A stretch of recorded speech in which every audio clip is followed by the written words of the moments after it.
You have looked into my eyes.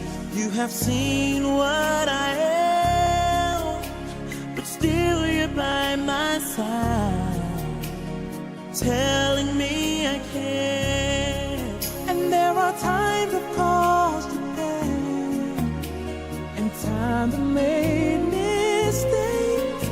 Somehow you use them all to make the eye you made. Oh, every good thing I have done, everything that I've become, everything. Hi, good evening. This is Teen Talk TV, and my name is Shachena Gibbs with the Entrepreneur on the Rise TV segment. And Teen Talk TV also has All About Us Youth Magazine. I want you to check it out at AAUYM.com. Today on Teen Talk TV, Entrepreneurs on the Rise, we have a special guest here today, Eric Hamilton, the inventor of Tiny Stick. Today we're going to talk about how to get started right in business and start your own oh my goodness, I'm live and I am messing up. Please excuse me. But we're going to get started again.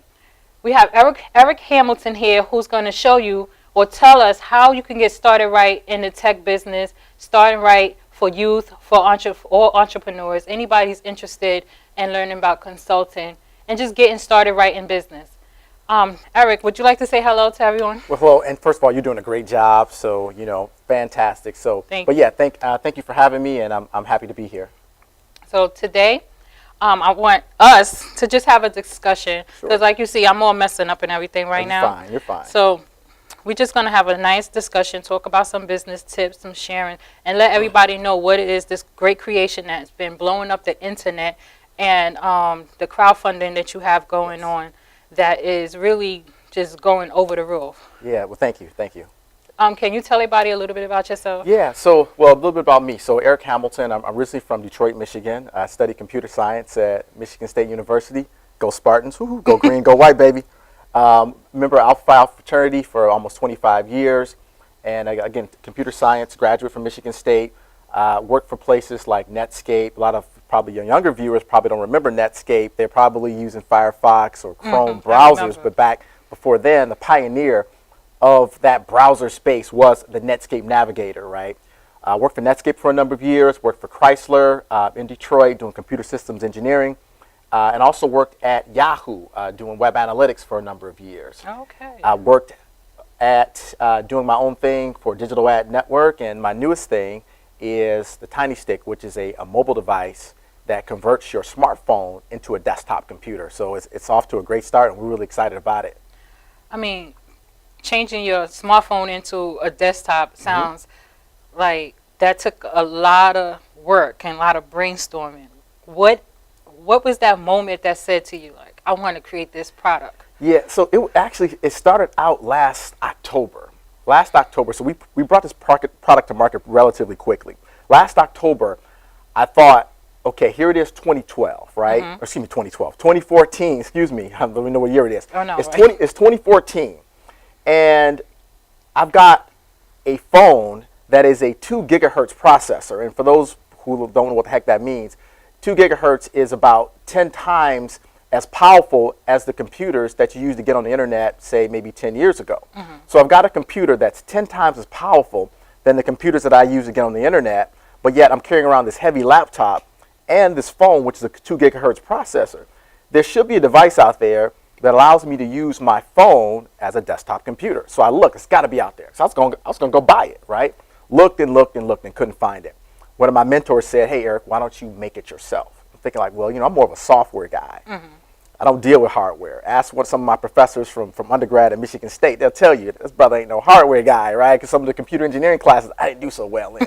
So don't go looking at my transcripts, seriously, because you're going to see some real bad grades for those computer engineering classes, seriously. But anyway, so what I decided to do was to write some software, which what I can do, have some software written with my team to have your phone mimic a Windows desktop. So imagine having your phone downloading an app and having, drop-down menus and icons like a Windows environment. And then from there, I had to figure out a partner where who could manufacture what's called a Miracast receiver device that you could plug into a monitor or a flat screen TV that could receive the signal from the phone, right? So coupled with all that, with the software, coupled with this device, that's where Tiny Stick came into play. So, one thing led to another, and boom, we're in business. I mean, you explained it very well, but I know there are some people out there that's saying it wasn't that easy. Right. So what was like one of the hardest things for you to get from the idea to actually having a prototype? What was one of the hardest things you had to do with? Well, it really was. So I guess my route to make this happen was a little bit different than most people, where they go and they have sketches and maybe go to a manufacturer.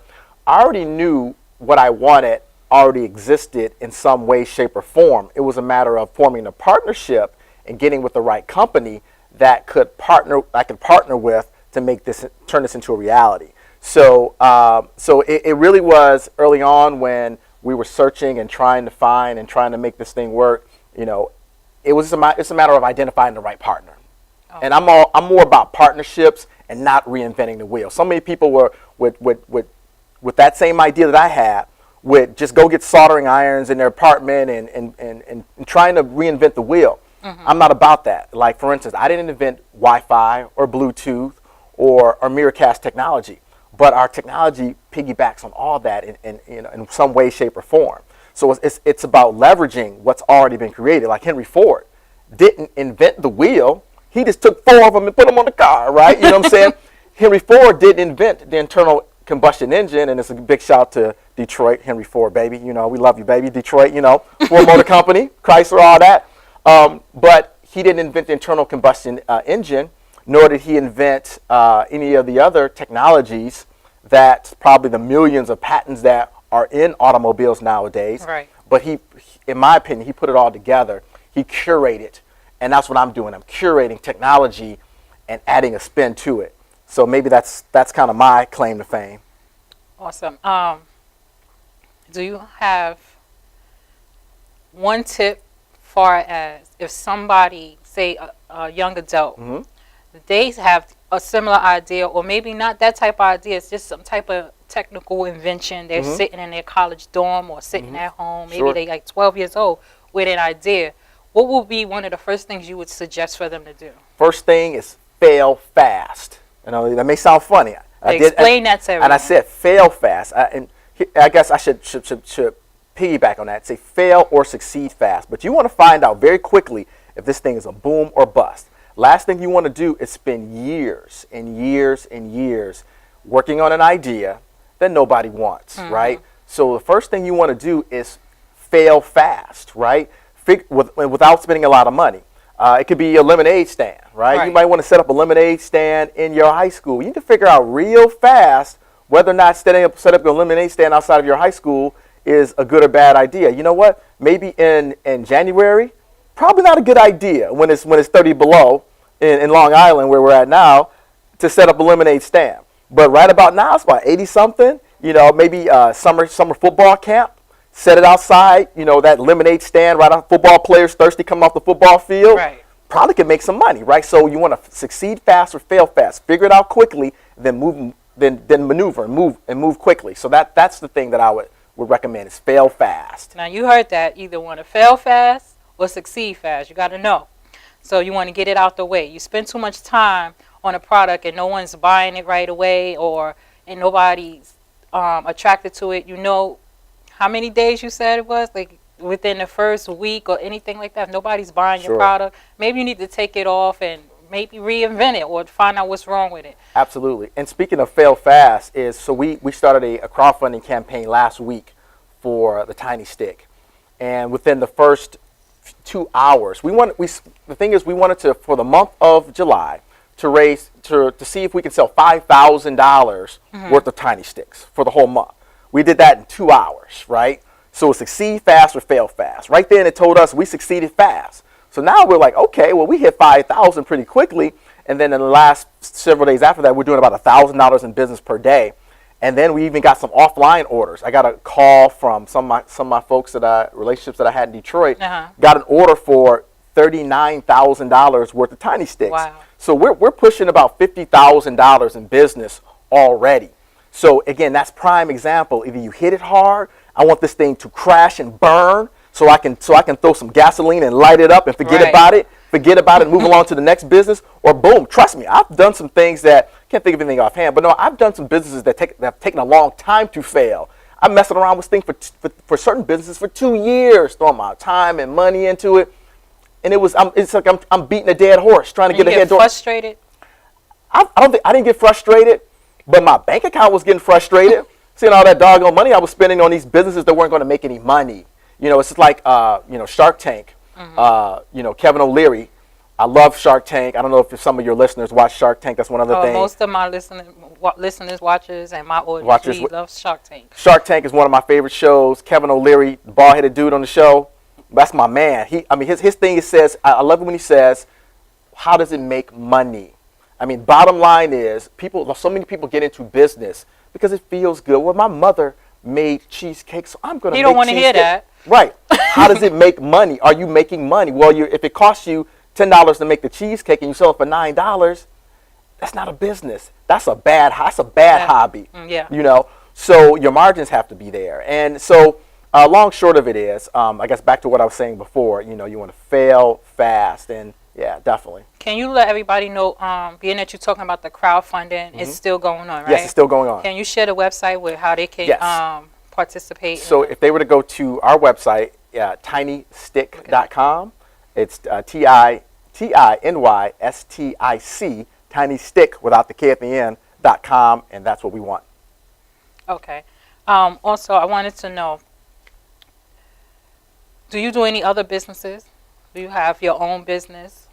Yeah, so absolutely. So I, still dabble with web development, but Tiny Stick is still my main focus. And I do also consulting and things like that on what's called web analytics, but Tiny Stick is my main focus.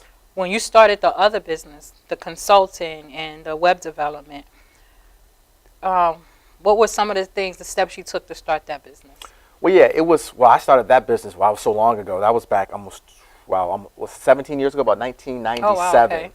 A few years out of school. And it was a demand, right? It was back in 97. People were just getting onto the internet. People wanted to have websites built, and I had the skills to be able to do that. So I started building websites and just meeting a demand.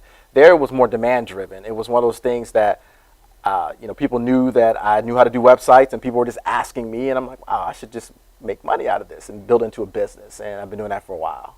Okay. When I asked,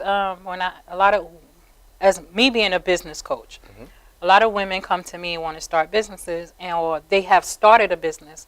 And, we have those basic steps we have to take, like a business plan, get the tax ID number, those things, all those things like that, right? Did you do any of that? Man, I'll tell you what. Business plans are for suckers, straight up. I mean, seriously, business plans.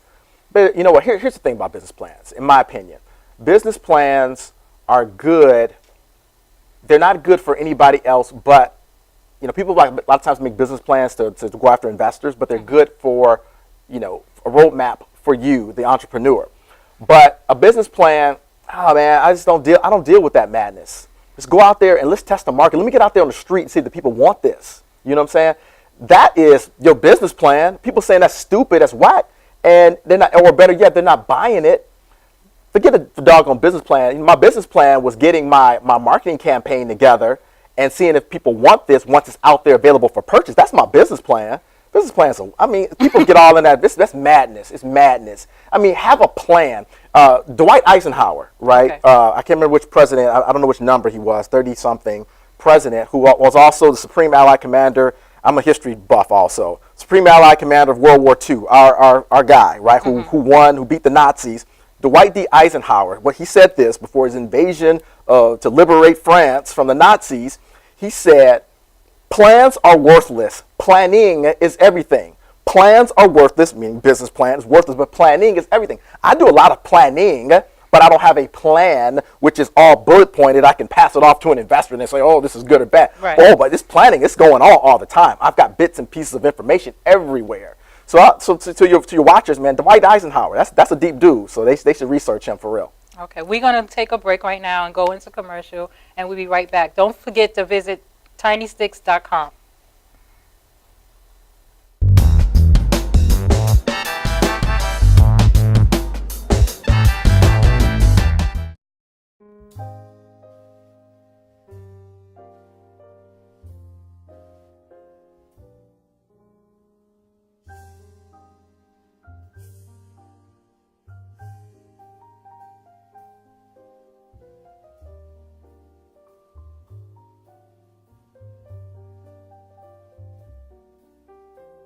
Hi, my name is Dr. Tom Dow.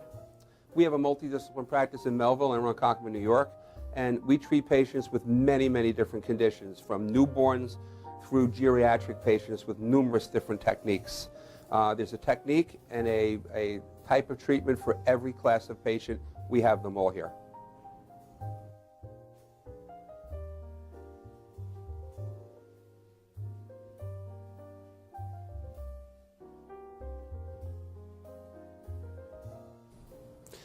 Here's my son Thomas, also a doctor of chiropractic, working on one of our patients' cervical spine. This patient has had chronic neck pain for many, many, many years, has been to a multitude of different practitioners with little or no response. And with our specialized techniques, she has improved tremendously and continues to improve on a daily basis. We have two practices, one in Melville and one in Ronkonkoma, New York. We are a multidiscipline chiropractic office. What that means is we have chiropractors, massage therapists, acupuncturists, psychologists, all working as a team and a network of outside professionals such as orthopedists and neurologists that we work hand in hand with to help determine what your injuries are and the best way to treat your injuries. I have the great pleasure of having my son in practice with me. We work hand in hand, father and son, to give our patients the best care possible, and a staff which is loving, caring, and you'll never have to wait at all in our office for service.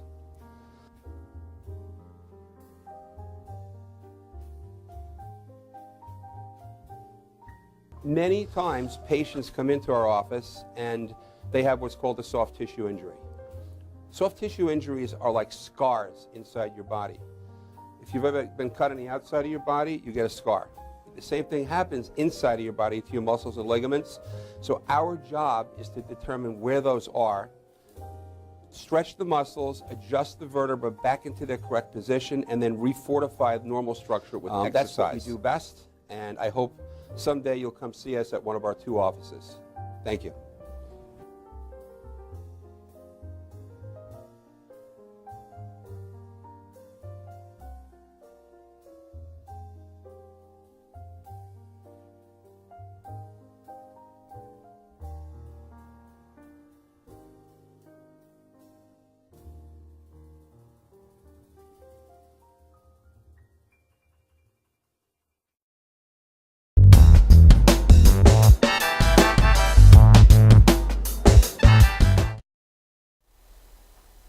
Hi, we're back. My name is Shachena Gibbs.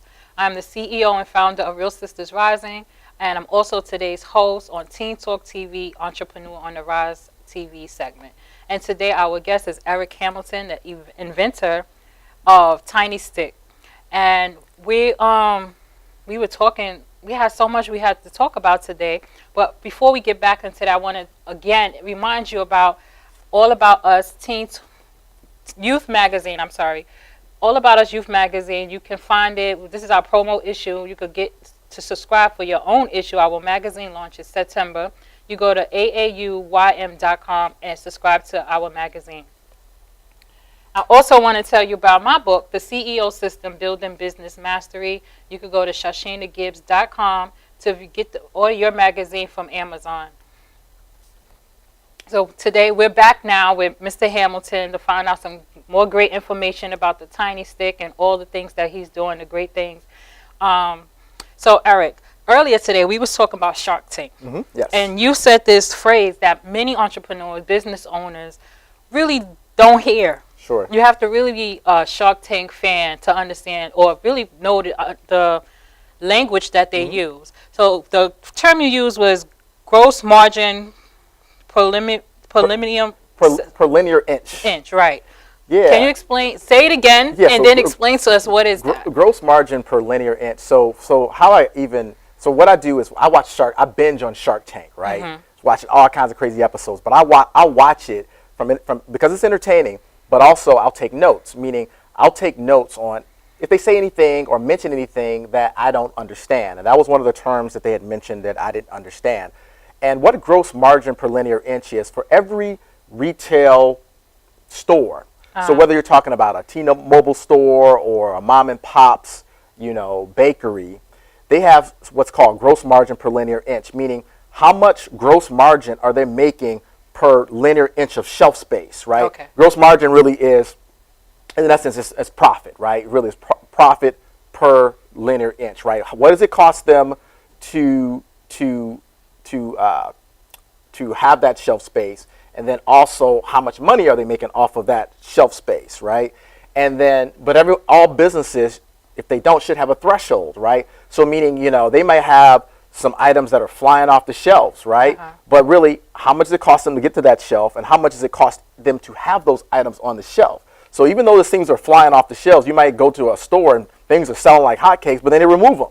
Because maybe they replace them with some things that are okay sellers. I always wondered about that. Well, because the second item has a better gross margin per linear inch, meaning they only selling a few, but they're probably getting them for 10 cents and selling them for $6, right? As opposed to something they're getting for $5.90 and selling for $6 and they're flying off the shelf. They're only making 10 cents per unit as opposed to almost $6 per unit, and they're only selling a few, but Makes those sense. few are just meeting a higher gross margin per linear inch. So again, that term, I didn't know what it meant until Kevin O'Leary from Shark Tank explained, he talked about it, and I went and Googled it, of course, and figured out what it was. I'm like, oh, wow, that makes sense. Right. So for the Tiny Stick, when we start to approach some of these carriers who have, the T-Mobiles and Verizons of the world, I have to understand,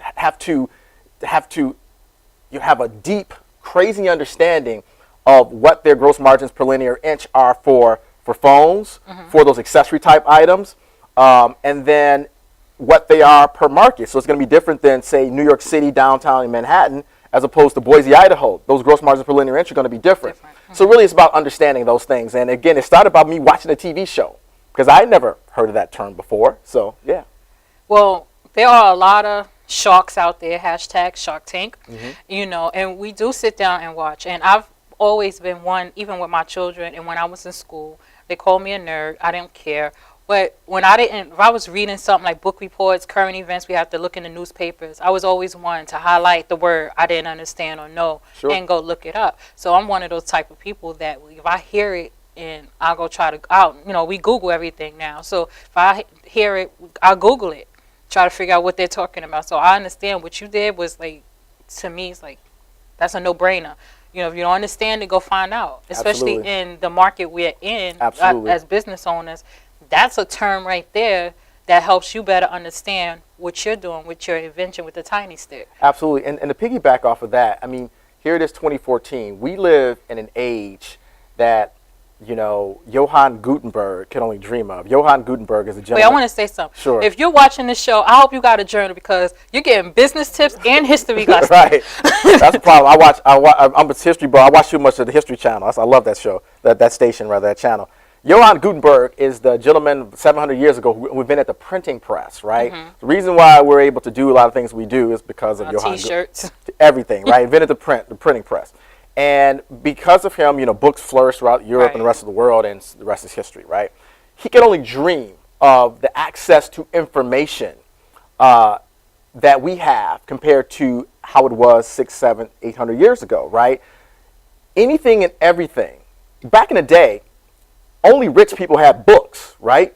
Because they were so rare. Therefore, only the elite were literate, and only elite were smart.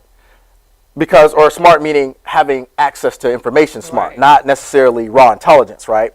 So if you fast forward 700 years, everybody has access to information. Back in the day, you had to use ink, which is made of atoms, to write down on these pieces of paper, which are made of atoms, to combine into a book, which is made of atoms, which is expensive. Now we have something called binary digits, bits, which are virtually free. So you assemble these bits out of nothing, right? A bunch of zeros and ones, and you can virtually get anything and everything you want for free. All the world's information is not at your fingertips, it's in your pocket right now. Yes. So anything and everything about business, about technology that you want to learn, just go to YouTube or go to Google.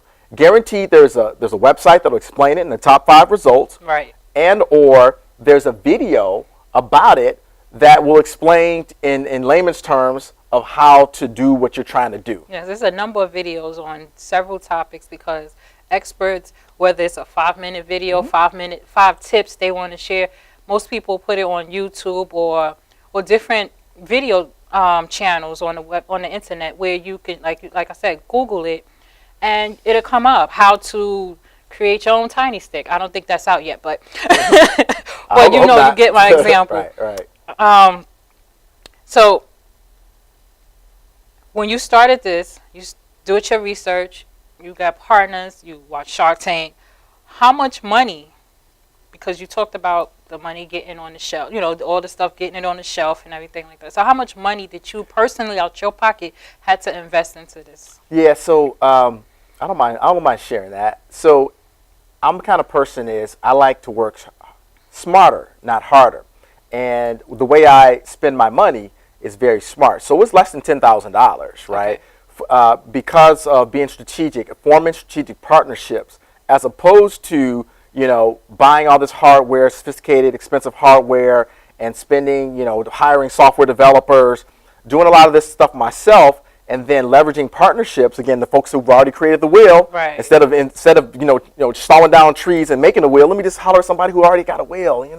I'm like, dude, can I get your wheel, homie? He's like, yeah, I got it. Okay, later on I'm gonna beat the box some of your wheels. You good with that? Yeah, he's good with it. That's my strategy. Now I could have went and chopped down some trees and sawed them all up and got that would have been so expensive. I got to hire lumberjacks. More time. I got to hire some axes. You know what I'm saying, to use that analogy. So less than $10,000. So really with this Kickstarter camp or this crowdfunding campaign plus these ones we sell, we made our money back. We looking gravy straight up. And I'm your friend on Facebook. Mm-hmm. A lot of my business came from building relationships on Facebook. And my business has been around so far now for 11 years. Yay. Congratulations. So, thank you. And I've been watching you. We've been friends a long time on groups and everything. You've been getting a lot of media attention. Did you put a marketing plan together, like sat down, like, okay, this is what I'm gonna do this week, this month, and did you financially invest into any marketing or media? So it's again, kind of back to the whole Dwight Eisenhower thing. It was more like marketing planning, right? So the planning didn't start last fall when I had this thought. The planning started years ago. The planning started, maybe 25, 30 years ago, when I started 9th grade. When I started 9th grade in 1983, and stepped foot on that high school campus, and I made my first friend and said, "How you doing? My name is Eric Hamilton." That's planning. Those were relationships probably started, maybe before that. We'll start there. That's where the planning starts, because all these relationships and these different things, these milestones that you hit in business, it's not going to it's mostly going to happen with people who know you and can trust you. Now, back in 1983, Tiny Stick wasn't a device that can turn your smartphone into a desktop computer. First of all, what the heck is a desktop computer in '83? They had them. And then what the heck is a smartphone? You mean a phone that's smart? Phone back then you could dial your phone and people hung up and that was smart enough for us. Right, that was the smartest the phone was going to get. Right, the fact that it did call waiting. You could click over. They didn't call it call waiting back then. And if you didn't have call waiting, that means you didn't have that much money. Well, see, back in Detroit, we called it click over. If your phone had click over, you hit the thing and click over. We had no call waiting. So anyway, so it started back then as far as the relationships that you build. Right. So I know we're going to have some young ladies who are some teens on a little bit later. Right. So their big business idea may not happen when they're in their teens. It may happen when they're in their 20s, 30s, or 40s. But the relationships start now. Getting in touch with those are the people who are going to either support the product by buying it or going to be a partner, or going to be an investor, or going to be some cheerleader who's going to help them take them to the next level. So in regards to your question in regards to marketing or the market plan, there was no plan, but the planning started with all the networking that I did for years and years and years, building that reputation of a person who knows how to do business, and has a clean reputation as far as being a stand-up type dude, right? That's how they say sometimes. And then from there, being able to once you kick off your program or your plan, to be able to capitalize and leverage those relationships into a marketing plan, if you will. Okay. Well, we're going to take another break, and we're going to come back and hear some more from Mr. Hamilton and from the founder of All About Us Teen Talk TV and All About Us Youth Magazine.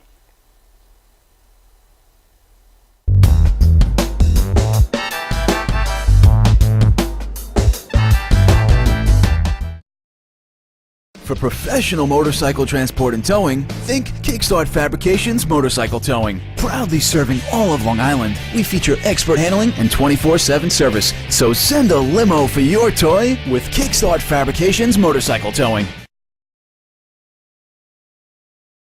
Brooklyn's best locksmith and hardware. We have 3 of the largest showrooms of safes on display and in stock. You can see and touch them in person instead of browsing a catalog. We carry gun and rifle safes, burglary safes, jewelry safes, fire rated from a half hour to 2 hour. Famous name brands. We sell Gardol. We sell AMSAC. The new AMSAC touchscreen. If you're ever in need of a safe, think Brooklyn's best locksmith and hardware. Right, Lockie? That's right, Alan.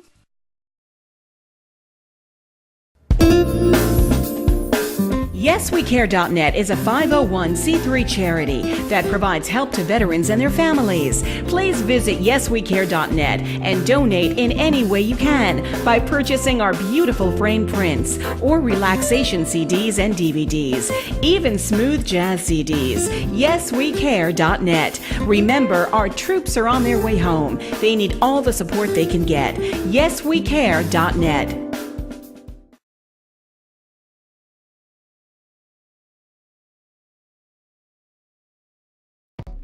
Welcome to Formula Auto Wash, where every day is a great day for a car wash. Open 7 days a week from 8 a.m. to 5:30 p.m. Sundays 8 a.m. to 4 p.m. Detailing packages for every budget, starting out at $29.99. 100% hand wash and detail center. Horsehair and microfiber brushes and mitts. Proudly using Ecolab Blue Coral soaps and waxes. Formula Auto Wash has served the community for over 30 years. Senior discounts all day, every day. Ladies' Day Wednesday, $3 off any wash. Early bird discount Monday through Thursday till 9:30 a.m.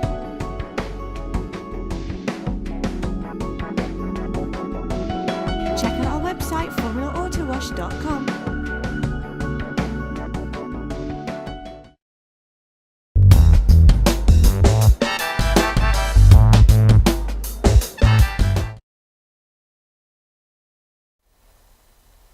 Hey, we're back with Entrepreneur on the Rise TV, produced by Teen Talk TV, and we have our special guest, Eric Hamilton, the inventor of Tiny Stick TV, TinyStick.com, and our lovely Shachena Johnson.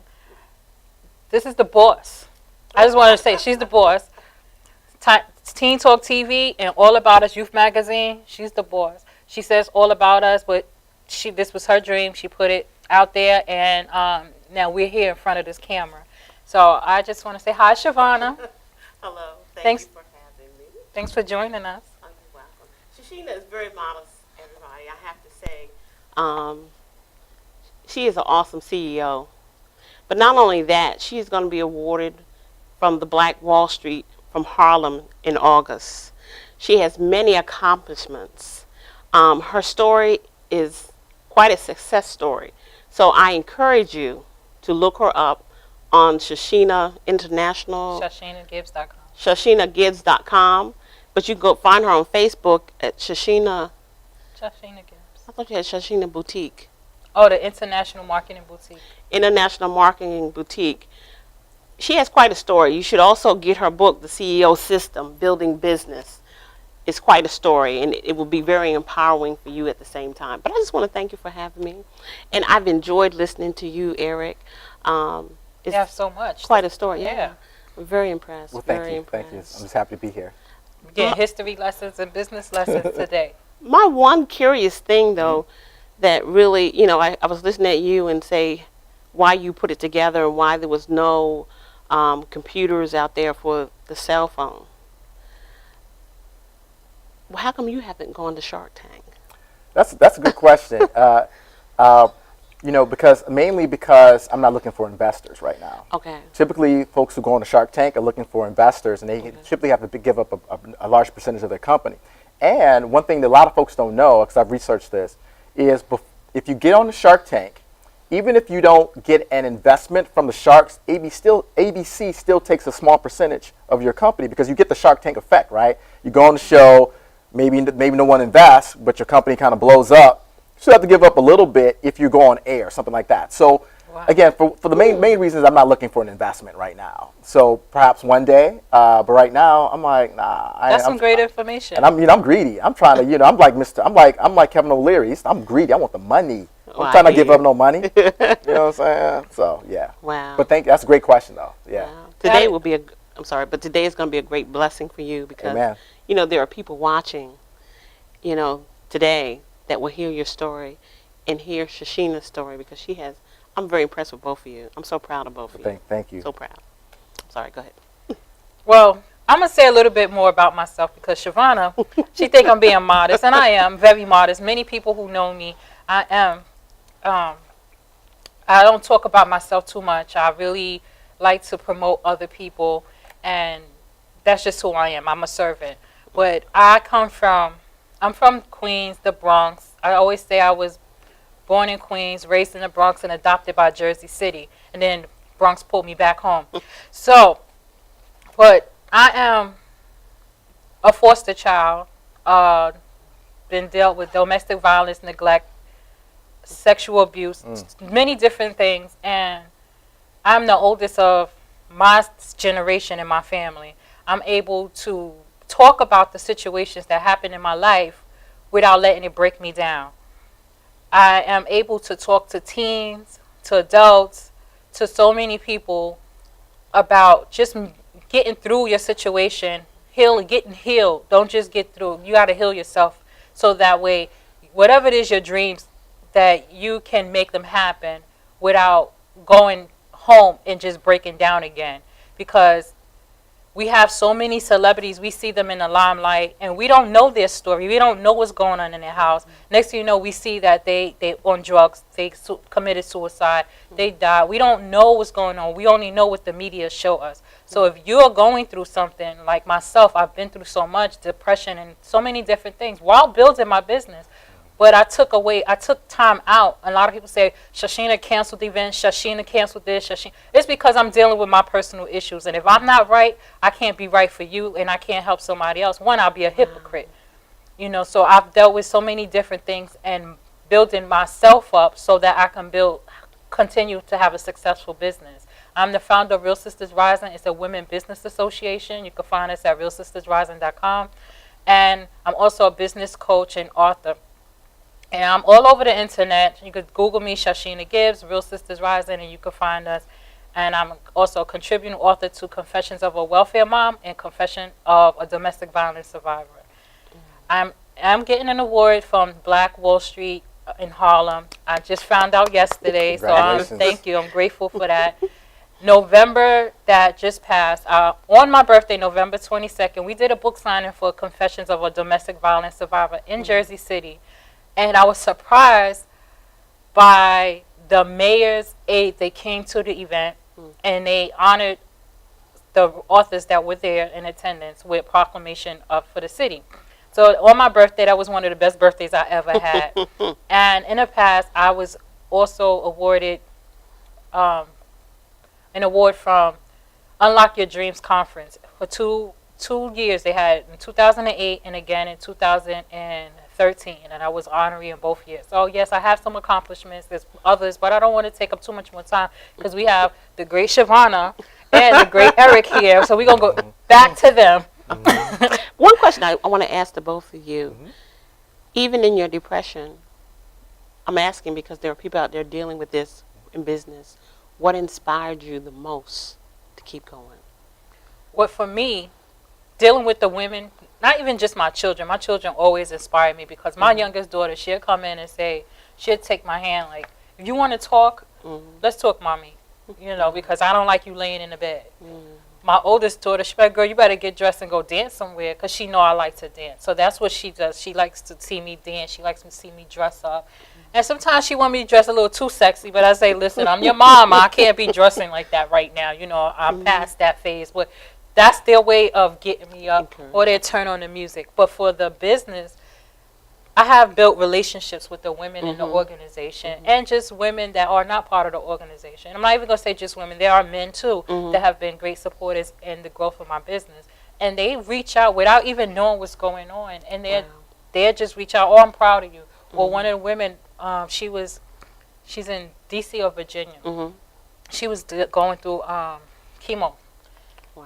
And her last chemo, she posted it on Facebook, and then she inboxed me and said, Shachena, I'm ready to get started with what do you need from me? Wow. So I said to her, your last day of chemo, you worried about Real Sisters Rising?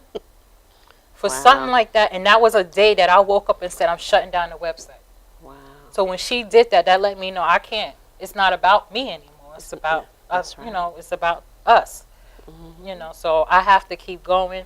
I take time and I deal with my situation, but I keep going. Wow. And my motivation, actually, I think about, you know, my great-grandmother, my ancestors, who weren't dealt the great hand that I've been dealt, right? You know, this facility we're here, we've got partners who have all ethnicities, right? Here in this facility, we got great folks who are all, you know, white folks, black folks, Latinos, everybody coming together. So my success is based on not from folks who happen to look like us, but who are Caucasian, Latino. One of my mentors is Asian brother. Got another one of my Asian homeboys who kind of schooled me on some things. So my great-grandmother, who was a brilliant woman born in 1899, had to wash clothes for a living, could have easily been the CEO of Google, but because of the time, it wasn't possible. So what motivates me is, I'm thinking like, wait a minute, my great-grandmother, my great-grandfather, probably rolling over in their grave, thinking about me crying because boo-hoo, I couldn't close the deal today because I'm just so darn depressed. So I rarely get depressed because I just think about them and some of the opportunities they didn't have. They would love to be in this seat today, having a conversation with some of the folks who are putting this together about Detroit. They couldn't have that conversation because the conversation would have been them serving them tea, right? But not as peers, as friends. You know, that conversation couldn't take place 115 years ago, right? So that's what motivates me. So when some of my homeboys who happen to be African American get depressed, I'm like, listen, don't be no punk. You know, get out that bed, handle your business, because we living in the best times for us that it's ever been. So don't get it twisted. Don't get it twisted. I love his energy. I know, right? I love your energy. You know, that is very encouraging because one of the things, we won't touch on it today, is that we're going to address is the African American young men anger. Matter of fact, we're going to talk about it tomorrow on the radio show. All right, great. We're going to talk about anger, love, rejection, and education. We won't go into that aspect. I'll just ride back. But it's just encouraging because, you know, what you all just said could really empower somebody that was really going through a depressive moment. Because sometimes I feel like shutting it down. But I just, you know, God and my faith keep me going. And the one inspirational thing that the video I've seen is Unstoppable Mother. I don't know if you've seen that video. I haven't. With Les Brown. And the one thing that he said that was very key that we have to remember, where is the richest place here on this earth? Where is the richest place that you can go to that has witty inventions and dreams that were never even followed? Where is that place? It is the graveyard. A lot of people die with their passion and their purpose within them. They don't even bother to succeed, and they know they had that passion and their purpose and the drive to create something like this. That one person that passed away yesterday probably was the inventor of the thought, but it fell on you. So that was a blessing because you are pushing yourself. Even though you're going through something, in the end, there's a rainbow. So you keep pushing yourself. It's gonna be good.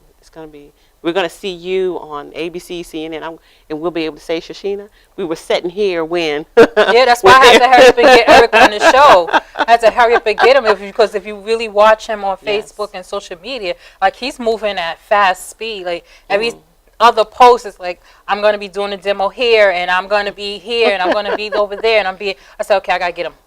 I gotta get him right now. I said, I have this opportunity. My show's coming. I need Eric, and so I'm going to have him, this archive. So I have Eric, So when everybody's trying to get his autograph, I'm like, I already had him on my couch. But know that your grandparents are with you now. Just know that. Amen. Know that your ancestors are pushing you with their wings. Amen. Right now. Definitely. Okay, we're taking another break. Don't forget to visit the website, www.auym.com, and subscribe to our magazine.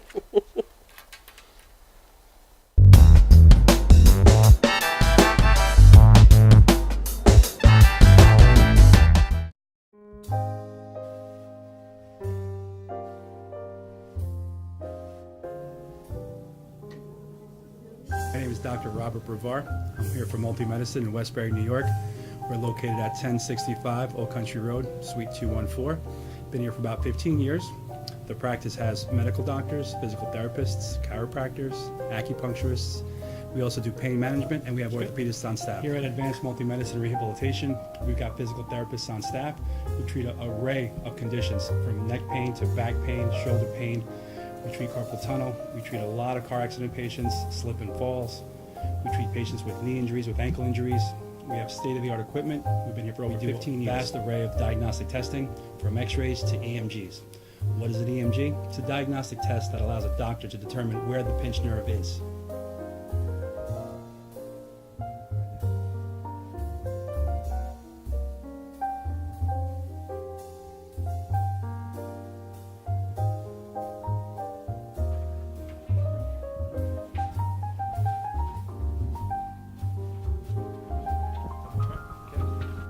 Cora is a physical therapist at Advanced Multi-Medicine and Rehabilitation. She's working on Stephanie, who was involved recently in an automobile accident. Stephanie has tight thoracic and cervical musculature, and Cora is doing some myofascial release work and some therapeutic stretching, doing it to help her with her pain. Vicky is also a patient here at Advanced Multi-Medicine and Rehabilitation. Vicky is now working her leg muscles, specifically her quadricep muscles, trying to strengthen them after an injury she sustained.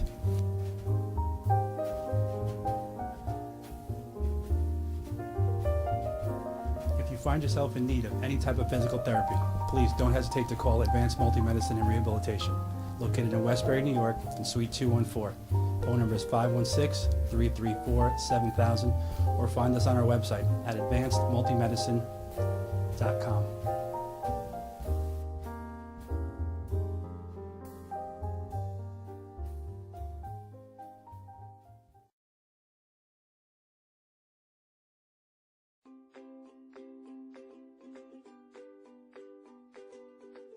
All right. I'm trying to get in the scene here. Oh, my get it down. All right, I'm in. Hi. Hi, I'm Karen Vito. Hi, and I'm Regina Galley. We're here doing a show called Shake It Up. Right, and Shake Up stands for style, Health, attitude, kindness. entertainment. That's right. But That's really, right. it's more about gossip. Yes. That's what we do. We gossip. We like to gossip. I We love like to gossip, interview people. We're going to have some health tips. We're going to tell you what's in, what's not. Yeah, We're there's a gonna have lot of things that's fun. not in though. That's I Yeah, that's really the want to problem. focus on what's not in. People because don't know what's age They make appropriate. mistakes. They Yeah, just make mistakes. They just. So we're going to correct those mistakes. And we're going to have a lot of fun. We're going to be on Wednesday mornings at 10 a.m., so we want you to join us. And we're also going to have a great segment on health and what's new. Wellness. Yes, Wellness. health and wellness. What's Very new, important what's to not. us. Yeah.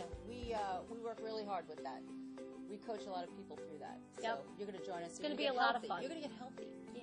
And you're going to have a good time. Oh, and we're also going to have the curse jar. Yes. I love that. That's going to be awesome. $5, for fuck's sake. Come see us in the morning. Bye. Join us.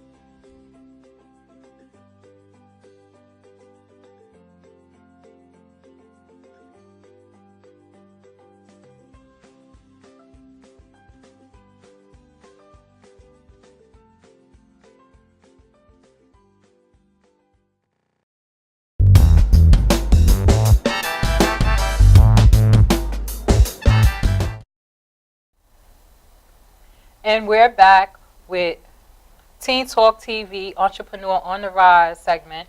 And we have our guest, Eric Hamilton here, the host, Shachena Gibbs. And we have the lovely ladies of Teen All About Us Youth. And our ladies is going to ask Eric Hamilton some questions about the business part of Tiny Sticks and some other things and share their dreams. How you doing, ladies? Good. You have any questions today for Mr. Hamilton? What inspired you the most? To Wait. You got to tell everybody your name. Tell them who you are. I'm Elizabeth Amaya. And what's your name? I'm Shay. My name's Kayla. Hi, ladies. Okay, go ahead. What inspired you to do this? So what inspired me the most? I think it boiled down to there being a problem and me having a solution, right? So I know you ladies aspire to start businesses, and I think the best businesses are those that address a problem. You may be at school and you say, we're talking about a lemonade stand or something like that. You might be at some basketball game, and you know what? Why don't they have lemonade? They got water, but they don't have lemonade for people here. I know what I'll do. I'll address that problem by setting up a lemonade stand and selling this high-priced lemonade to some of the people who are really thirsty. So it really is about identifying a problem or demand and supplying a solution for it. One quick example that I know we didn't talk about was when I was in college. I started college back 1987, and back then there were telephones in the dorm room, right? No one had cell phones, no one had pagers back then. And at the end of the term, you had, everything was long distance. So if I were to call from Lansing, where I went to school, to Detroit, which is an hour away, it would be expensive for me to call home. So at the end of the term, you had to split the phone bill. So it might be a $500 phone bill. I had to figure out what was mine and what was my roommate's, and they wouldn't let me register or graduate until that bill was paid. And even if I had to pay the bill for him. So what I came up with a solution is, my father was in a business called Amway that had joint venture with a company called MCI. Long story short is, I could offer calling cards to students so they could have their own bill. So it was a standalone calling card. So now if you got two people in the dorm room, there's one for you, one for you. Before you dial that number home, or your boyfriend in Kansas or whatever, you dial your special code, the bill comes to you, and it's not affiliated with your registration nor your graduation. I made a killing because I got 20% bonus for every sign up plus 1.6% of all the calls they made. So I was cleaning up until that next semester. Michigan State did a joint venture with AT&T, and you got one when you registered. So anyway, long story short, lady, is identified a demand, had a solution, and made a lot of money. Right? I was 18. People thought I was a drug dealer. And I was playing. They didn't. But I mean, I just had knots of cash. Like what? Yeah, they wanted to know what you was getting it. They don't want to know what you did to get it. They want to know, how can I get some? I was raining in the dorm room, straight up rain and cash up in that piece for real. So, and ladies, you can be the same, right? Because I know. And here's the test. Here's the test for you, ladies. Have you ever gone and said, "This is so stupid that they're doing this. They should do that. This is so stupid that they're doing this. They should be doing that." That's the beginning of a brilliant business. So just think about that. A lot of people will want to brainstorm about, they'll sit down and lay in bed and I just think, I want a business. No, that's whack. That's dumb. Don't do that. Just think about your regular day and it's the stupid things that go on.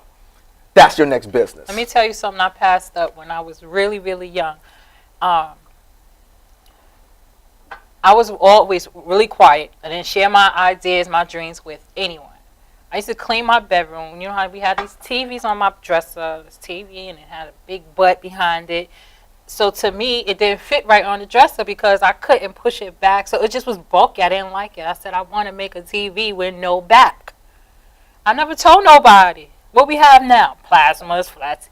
You know how I passed up my dreams. And, I'm not saying that all the TVs would have been mine, but that idea, if somebody around me, if I would have spoke up, somebody around me probably would have had the idea, go get that idea patent or, to do something with it, but I didn't speak up about it. So nobody knew that I had that thought, that idea, because that was a solution. I know how all my friends complained about the TVs was too big for their dressers or their stands or just too big for the corner. And then I wanted a bigger screen but that's what I had to sit on my dresser, and it was just taking up too much space. I couldn't fit all my perfumes and my powders and my dolls, Barbie dolls. I couldn't fit everything because the TV was just too big, and I did not speak up about it. So look what we watch now. It's like mandatory in the house now. So what is it that, you have any dreams? What is it that you want to be? Or you don't have to even, nowadays you don't even have to wait till you're an adult. So what is it that you want to be? What's your dreams? I want to restore cars. I can't hear you. I want to restore cars. Restore cars? Okay. Nice. And you? I don't think mine is really a business, but I want to be a special ed teacher. Okay. That's good. Yeah. Me, I'm interested in the health aspect of things, like with vending machines. Like in my high school that I go to now, there's videos on Instagram of kids sticking plumber's tape on the back of a dollar bill, stick it in, pull it out, type in a code, and then chips start falling out. The chips start falling out. And they get their money back out? Yeah. Oh, okay. Ooh, and they put that on Instagram? I guess they don't enjoy their freedom, because that's I call that one of the world's dumbest criminals. That's smart and dumb. It's smart that they can do that. Not that I'm condoning that, but that's dumb. You're putting your crimes on TV for everybody. But I get it. Let me not digress. That's another show, right? Yeah, because they're not looking at it as a crime. They're looking like, oh, I got over on something. I did a trick. Look, everybody see it. So they're not realizing. Okay. But you got to read it. It says on the thing, I think the little fine prints on the vending machine. So tell your friends, pass the word. So do you have any other questions you would like to ask Mr. Hamilton? Far as, like you said you wanted to start a business solely. You have anything you would want to know? Not really. Okay, but like he said, as far as planning, most people will tell you to get a business plan. When you're starting a business, to get a business plan. Write down your ideas. And a business plan, I'm going to tell you, I'm a perfectionist. I did my business plan so many times. It had never got finished because, to me, it wasn't done right. And I'm always doing it. But at the same time, because after listening to what he said, it had never got done because I would complete it and I'm like, I don't like the way that look. I don't like those words. Instead of me scratch, I'll throw the whole thing away and start all over. But it didn't stop me from having a business. I'll write down what I want to do. Like, okay, I'm putting this program together. We're going to do this for 3 months. If this don't, I'm going to evaluate it. If it don't work, this training don't work, then we're going to improve it. In the next quarter, we're going to do something different, do it better. And I have different programs that I do with my business. Some work, some don't. If it don't work, if it's not making me no money, it don't make me no sense. So therefore, I remove it. And during that time, I talk to my customers, the members, and find out what is it they want. Because just because I feel like I have a good idea doesn't mean everybody else thinks it's a good idea.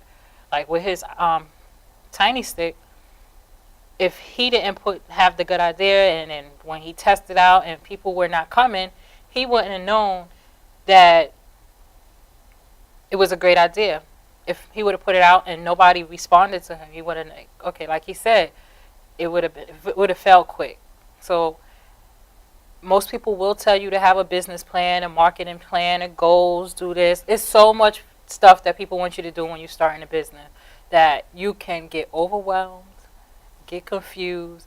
But my thing is to tell you, if you want to do something, do it. Don't let all these logistics stop you from whatever it is that you want to do. Mess up on the way, and then you fix it. You understand? Like, if you say I'm going to have a lemonade stand, you make the lemonade, you don't have no sugar, and they still drunk it, they don't like it, go back and put sugar. Don't say, I don't have no sugar, I can't make the lemonade. Okay? Well, I think they might want to put sugar in it first. Personally, Yeah. I like my lemonade with sugar. Right, but we see your point. Right. We see your point. I'm just trying to be funny. So I want to thank you ladies for joining us. Mr. Hamilton, thank you so much for joining us today. This is our first show, and we'll be back next Thursday. But before we go, I want you to go to tinysticks.com. check out the crowdfunding program that's going on and purchase your Tiny Stick today. We're launching when? November? Yeah, so the delivery date, the campaign is going to be running until August the 6th.